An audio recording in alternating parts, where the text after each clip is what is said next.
Tardes.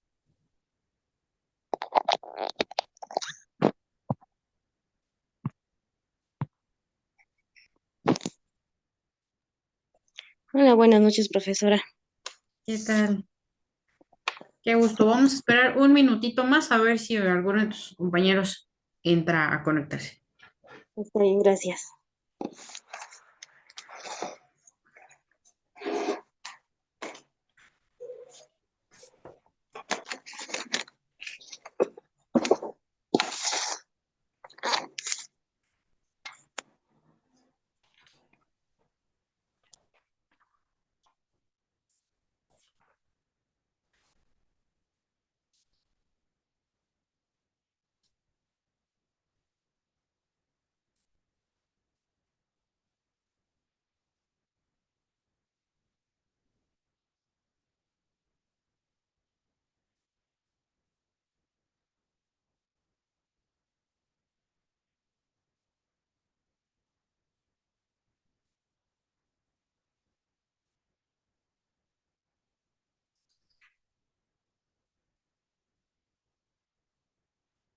Bueno, vamos a comenzar antes que se nos pase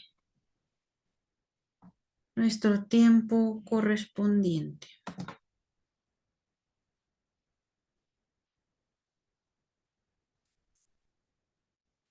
Bueno, como bien lo habíamos comentado, hablar de la historia del derecho mexicano es no olvidar las raíces que ya existían dentro de este punto de nuestro territorio antes de ser conocidos como lo que tenemos hoy, una república representativa, laica y federal.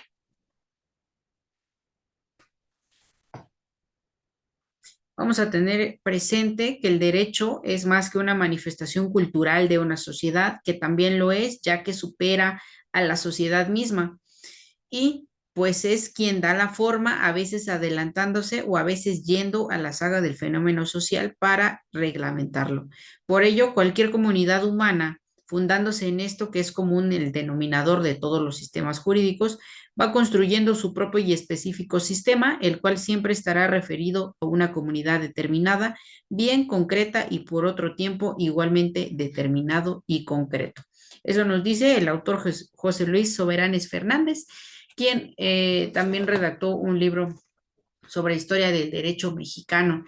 Y pues dentro de todos estos antecedentes vamos a encontrar nosotros de manera introductoria, pues que la historia del derecho mexicano es una disciplina auxiliar de la ciencia jurídica que estudia los acontecimientos políticos, sociales, económicos, religiosos más importantes y trascendentes que forjaron la estructura normativa, así como las instituciones jurídicas en este país, y con ello se puede comprender con mayor proximidad la realidad actual de todo el sistema jurídico mexicano, y que es ahí donde este mismo radica en su valor.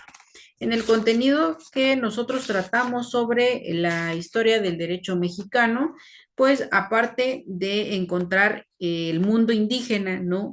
El planteamiento de este mundo indígena, la importancia de lo que se reconocía como Calpulli, reconocer que ya existía una organización política, una organización social, y después de esto, los antecedentes castellanos, ¿no? La justificación, las fuentes del derecho castellano, en este caso bajo medieval, de ahí es donde empezamos a conocer el derecho colonial, ¿no? Es decir, ya sale aquí la legislación indiana, y también tenemos esta labor como de recopilación para las Indias, donde toda esta legislación pues ya está conjunta.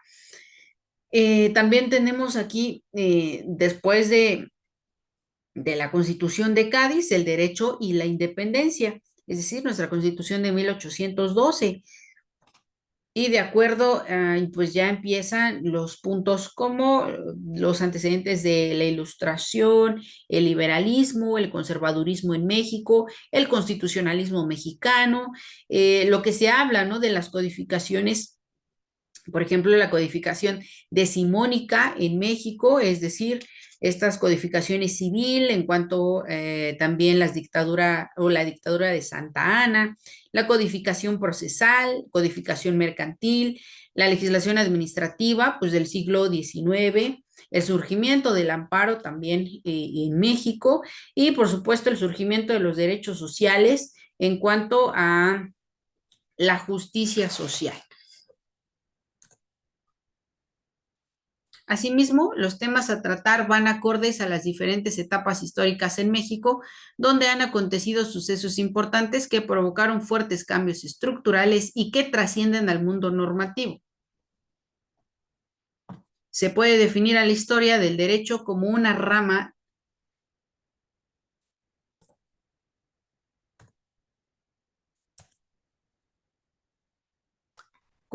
de historia general cuyo objeto radica en el conocimiento de los sistemas jurídicos del pasado.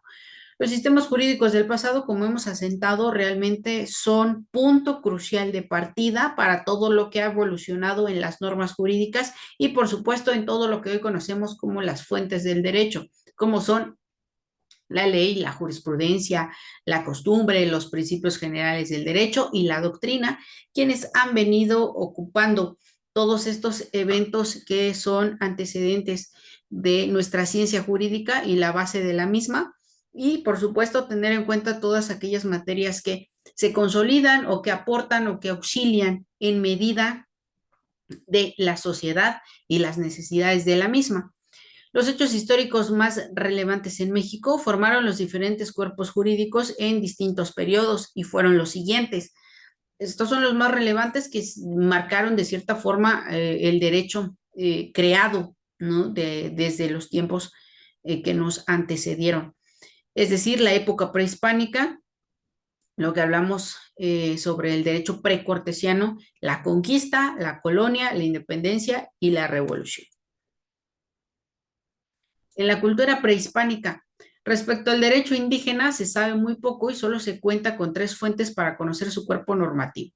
Las fuentes escritas originales como los códices, los sitios arqueológicos y las crónicas escritas durante los primeros años de la conquista, realizadas tanto por españoles como por indígenas.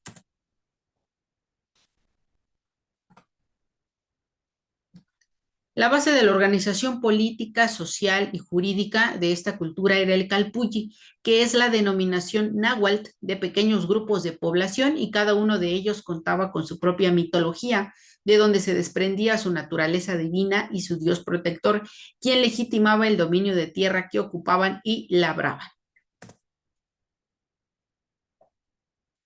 Ahora bien, en cuanto a pasar a la conquista española, lo que conocemos como tal y el nombre es en cuanto a la invasión española en México.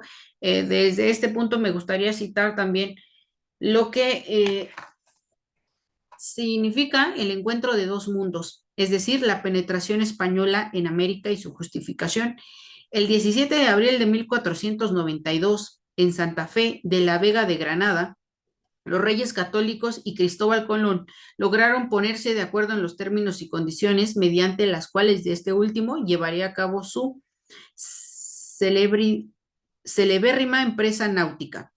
Parte del acuerdo constituyó el documento conocido como las Capitulaciones de Santa Fe. En dicho documento, junto con el otorgamiento a Colón de varios títulos, almirante, virrey, gobernador general y prebendas, se estableció que las tierras que encontrasen su camino a la India quedarían incorporadas a la corona de Castilla, con lo que nos dice Alfonso García Gallo, que nace un sistema jurídico, es decir, lo que ahora hablamos y conocemos como el derecho indiano. Antes de que se conociera el territorio en que habría de aplicarse, y todos sabemos que el 12 de octubre de ese mismo año, de 1492, Colón y su gente se toparon con un continente ignoto para la inmensa mayoría de los europeos, y con ello se inició la penetración castellana primero y europea en general después a nuestro continente. La penetración española en América, a diferencia de otras empresas conquistadoras, se ha caracterizado por el problema intelectual que la polémica de su justificación suscitó, polémica que habría de tener enormes repercusiones en el pensamiento político y social moderno y en particular y en la historia de las ideas en general, como estaremos también platicando en este sentido.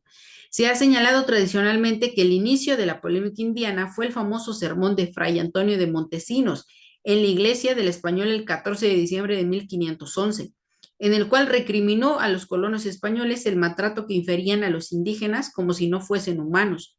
La denuncia de Montesinos fue apoyada y secundada por los demás frailes dominicos residentes en la isla, causando tal revuelo que el mismo llegó a los oídos del rey Fernando de Castilla, lo que a su vez motivó que éste convocara una junta de teólogos y juristas en la antigua capital castellana, en la ciudad de Burgos, ya en el año de 1512, para examinar en su conjunto la cuestión y proponer soluciones, y para ello se tomaría como base la serie de concesiones que la Santa Sede había otorgado a los reyes de Castilla respecto a las tierras recién descubiertas al poniente de Europa.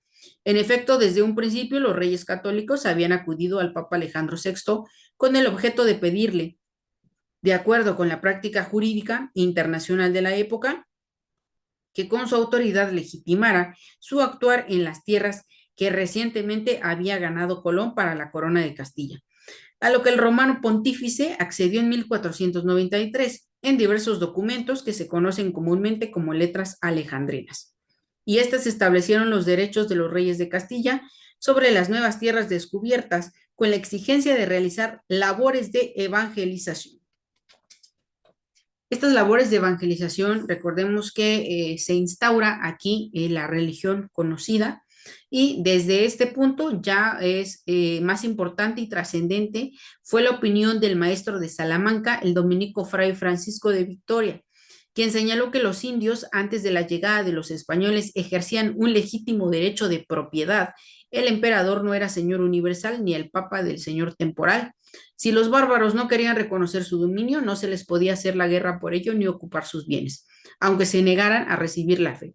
Por su parte, los príncipes cristianos, ni por autoridad del Papa, podían reprimir a los bárbaros. Por su lado, el insigne Bartolomé de las Casas afirmaba que entre los infieles había verdaderos señores según el derecho natural y el de gentes, confirmado por el derecho divino evangélico, de lo cual no fueron despojados por el advenimiento de Jesucristo, como lo afirmará el ostiense, y por ello la opinión contradictoria, errónea y perniciosísima de quien con pertinencia la defendiere incurrirá en formal herejía. En este sentido, recordemos que esta invasión también provocó que dentro de estas participaciones, pues se cristalizó durante los 300 años que duró la colonia. Y es de aquí donde empezaríamos a hablar de la época colonial. Y la primera intención de los conquistadores españoles en América era aplicar el derecho castellano, pero debido a las peculiaridades y características sociales, económicas, religiosas, políticas y culturales de los territorios conquistados, se vieron en la necesidad de crear un régimen jurídico propio, es decir, el derecho indiano, coexistiendo ambos ordenamientos, uno como norma general y otro como norma especial de la Nueva España. Nace entonces de lo que estábamos comentando al principio sobre el derecho de las Indias y que en cada uno de estos se empiezan a tener en cuenta ya esta conjugación del derecho necesario para el pueblo de las Indias. Y el derecho colonial ya se conoce como el régimen jurídico que se aplicó en nuestra patria durante los 300 años que duró la dominación española, siendo la realidad indiana tan diferente de la castellana del Renacimiento. Se tuvo que dictar una serie de disposiciones propias para sus colonias, lo que en su conjunto se había venido llamando a partir del siglo XX.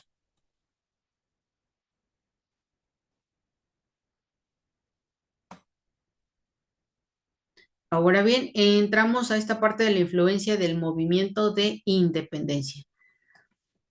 La Guerra de la Independencia tiene una gran relevancia y fue propósito de instituciones jurídicas que no desaparecieron totalmente a pesar del dominio español y fueron cediendo a nuevas disposiciones con ideas de libertadores.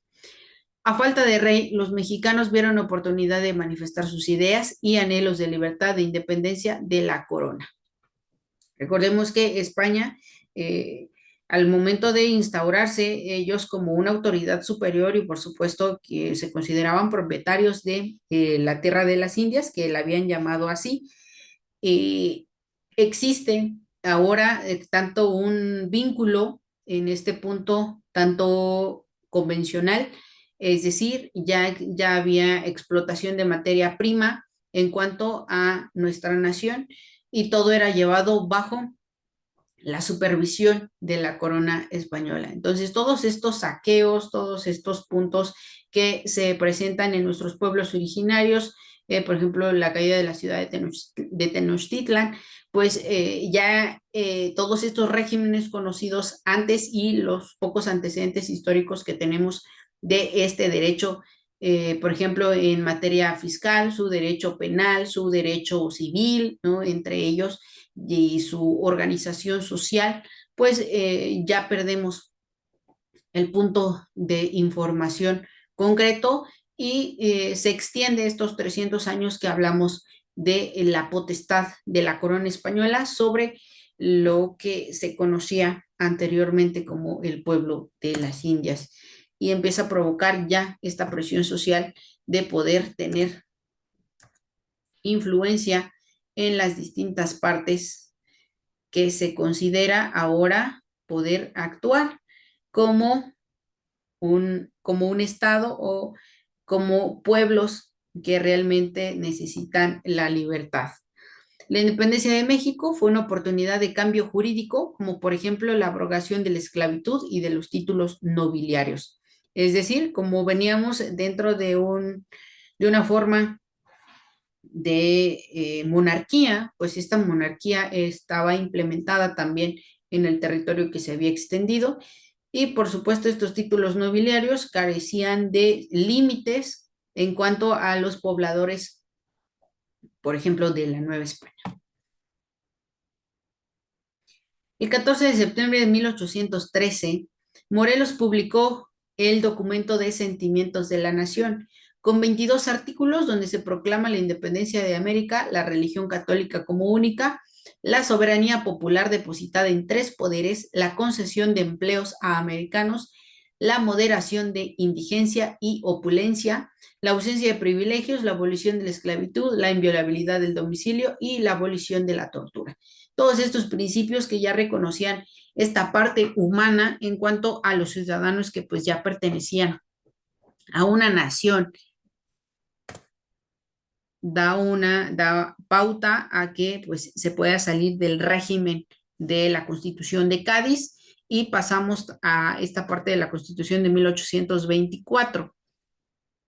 El primer borrador del proyecto de Constitución fue presentado a debate el 1 de abril de 1824. Da pauta a este sentido de la Revolución Mexicana, que es un conflicto armado que tuvo lugar en México, dando inicio el 20 de noviembre de 1910.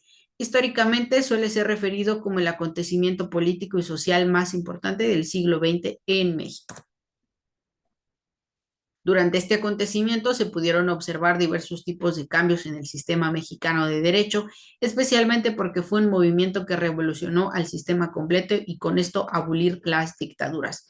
Recordemos que ya se protege este derecho al sufragio efectivo y por supuesto en materia constitucional todos aquellos antecedentes que hacían la discrepancia entre las personas y que permitían la explotación, la muerte y sin ninguna consecuencia de estos pueblos originarios quienes pudieron o lograron mantenerse de cierta manera sobreviviendo a las invasiones españolas, a las leyes españolas y por supuesto a la explotación de los mismos pueblos y de sus recursos. Ahora bien, hablar de la Constitución Política de 1917, pues es la norma suprema de México, es hacer político y legal para la organización y relación del gobierno federal con los estados de México. Los ciudadanos y todas las personas que viven o visitan el país, su función fue de reemplazar la Constitución de 1857. Y recordemos que este reemplazo, pues, se obtuvo con distintos eventos de esta parte de la historia de el derecho, quien evidentemente pues se concreta que nuestra sociedad es siempre una realidad, ¿no? En constante evolución y hace que el sistema jurídico que la rige viva en permanente cambio. Por otro lado, observamos que el derecho vigente no es más que un eslabón de la cadena de este interminable evolucionar del derecho, pues el mismo se construye sobre los sistemas jurídicos del pasado y a la vez que sirve de asiento a los del porvenir. Entonces, para entender una institución jurídica vigente, habrá que estudiar sus antecedentes históricos, ya que la misma, como hemos venido repitiendo, no es el resultado de la casualidad o de una generación espontánea, sino precisamente de su herencia histórica. Por todo ello, podemos concluir que el método de interpretación histórico-jurídico es de gran relevancia en el quehacer de los juristas. Ahora bien, vamos a analizar que en este punto la historia del derecho pues no concluye su labor con desentrañar los antecedentes históricos de una institución determinada. Sus afanes van mucho más allá al exponer el devenir histórico de todo un sistema jurídico para comprenderlo en su totalidad. Vamos a resumirlo que pues aquellos conocimientos de interpretación global del derecho, afirmando la naturaleza unitaria del mismo y permitiendo a los juristas tomar conciencia del momento histórico del cual son protagonistas, dando los elementos para fundamentar su propia postura filosófica. No hay que tirar a saco roto, pues que la historia del derecho se la da el carácter de disciplina jurídica auxiliar y, como hemos visto también en este caso, resalta la finalidad eminente e interpretativa de nuestra ciencia.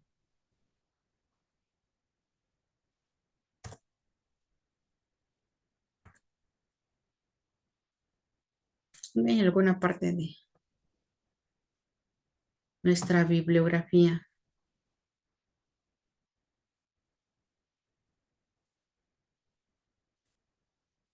Así entonces, ya ahora que estaba tocando el tema sobre la misma interpretación, me gustaría que habláramos una parte de la historiografía jurídica. La función interpretativa en el quehacer histórico se presenta como fundamental, por lo que resultará indispensable que cada historiador deba hacer un esfuerzo por comprender y explicar aquellos datos del pasado que en primera instancia ha averiguado y que de manera escrita u oral está proporcionando en su discurso científico o, dicho en otras palabras, que interprete esta realidad pretérita. Por otro lado, debemos destacar que aunque no todos los profesionales de la historia realicen la función interpretativa de la misma manera, sí lo hacen de una manera similar o paralela, de tal suerte que al conjunto de historiadores que utilizan métodos similares o paralelos y proceden de un origen común se les denomine corriente o escuela. Pues bien, el estudio del modo como se ha hecho la ciencia de la historia a través del tiempo de manera individual o por corrientes o escuelas, es realizado por una disciplina muy importante llamada historiografía, la cual ha sido definida de la manera más sencilla pero elocuente como la historia de la historia. Así, la historiografía nos va narrando los diversos métodos de trabajo que han desarrollado los historiadores desde la más remota antigüedad, generalmente a partir de los griegos, hasta nuestros días, ya sea de manera individual o a través de las escuelas o corrientes. Tenemos aquí un punto muy importante de Ortolán, quien decía que todo jurista tenía que ser historiador y no le faltaba razón, pues aquel que pretenda conocer la ciencia del derecho e ignore sus raíces históricas, difícilmente llegará a dominar dicha ciencia del derecho, como insistimos en el párrafo anterior. De ahí que todos los juristas, en mayor o menor medida, partan del conocimiento histórico jurídico para realmente conocer su propia disciplina. Por todo ello, no es exagerado afirmar que la historia del derecho existe desde que existe la ciencia jurídica. Y es menester recordar que dentro de estos eventos históricos, el estudio de los mismos, la modificación que se obtiene en el presente, pues depende de muchísimos pasos a evolucionar que se han considerado dentro de la historia de nuestro sistema jurídico, bases principales para ir reconociendo, ejemplo, lo que estábamos hablando sobre los derechos sociales, que en un punto aquellos prejuicios sociales, aquellos puntos de cultura y aquellas diferencias en cuanto a creencias e ideologías fueron mermando este sistema jurídico que hacía demasiadas diferencias y tenía hasta tratos crueles e inhumanos en un punto, simplemente permitiendo la esclavitud. Todo este avance que podemos encontrar también en la mezcla de distintas culturas de nuestro derecho mexicano, pues recordar, ¿no? Ejemplo, las bases de nuestro derecho romano que está todavía presente en muchísimas conceptualizaciones del derecho civil, pues no es tampoco una casualidad, sino que son parte de nuestro pasado que fue forjando un presente y por supuesto hoy nos espera un futuro bastante interesante dentro de nuestra historia del derecho mexicano. Un ejemplo también es que podemos partir del antecedente de la Edad Media en el que surge el derecho común, el ius comune, de los pueblos europeos como resultado de la amalgama del derecho romano con el canónico y algunos elementos feudales, el cual tuvo vigencia casi absoluta no solo en Europa, sino además en los lugares donde se impulsó la cultura europea, o sea, sus colonias. Hasta muy entrado en el siglo XVIII, en el que algunos países, particularmente España, empezaron a desarrollar un derecho nacional o un derecho patrio. En efecto, como hasta en el siglo XVIII, lo que se estudiaba en las universidades no era otra cosa más que aquella amalgama romano-canónica, la historia del derecho no se refería más que a esos elementos jurídicos genéricos. De ahí que cuando empezó a estudiar el derecho nacional o el derecho patrio, se buscaron las raíces propias de este derecho de tal forma que los primeros libros de texto de dicha materia, que se empezaron a escribir a mediados del siglo XVIII, comenzaban con un capítulo histórico en el que se enumeraban las principales colecciones legislativas del pasado y conclusivas de este país. Es ahí cuando entramos en la antesala de la historia del derecho, particularmente del mundo hispánico. Y pues ese mundo hispánico es lo que vino a desarrollar nuestro sistema jurídico, recordando esta interpretación que obtenemos de nuestros eventos históricos y por supuesto de la historia que se puede contar en cuanto al derecho mexicano. No sé si exista alguna duda, alguna aportación de su parte. No, ninguna profesora, no tengo ninguna duda. Solo mi aportación sería que, pues, la historia nos ayuda mucho a comprender los pasos que se han seguido para los cambios en el sistema de derecho. Entonces, hay cambios desde nuestras épocas prehispánicas hasta nuestra actualidad que van a seguir cambiando de acuerdo a la sociedad. Ese sería mi punto de vista. Sí, sí, Marlene. Ok, bueno. De mi parte, pues eso es en general el panorama que quería presentarles hoy. Em, pues si ya no existe ninguna duda, yo mediante la plataforma les estaré compartiendo el último material ya que nos corresponde para terminar la materia y al mismo tiempo, pues para que puedan subir sus actividades correspondientes. Está bien, profesora. Ok. Muchas gracias por su atención.